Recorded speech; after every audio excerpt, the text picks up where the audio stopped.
Cisngi hadirin balasha Thang gawe ka kali Pulit hakiri Baman kabala jaha Mawlai Mauro na kaliang Director General of Police ULR Bishno ya ka afun tregu jeli uloong bala deb ban register ya ka case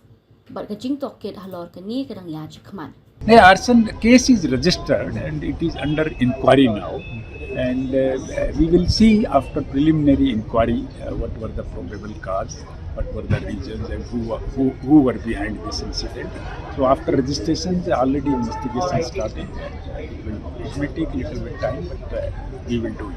Karbana kaliang menteri ketenar ki kampo yang jelau ba preston tensong ula kentai ban kren halor ka teka man daga baong ba undang ap banyo jingtip hagabe dei bat kani laban kedau ba ka arp santri gu jelia ka we ka kali Pulit kata ka gypsy kala sha Thang hakiri Baman ha Mawlai Mauro kani ka kali gypsy ka badon number ML020603 kadang pinyang haga jaka sa ki Pulit jong ka police training school ka badon hapo umran.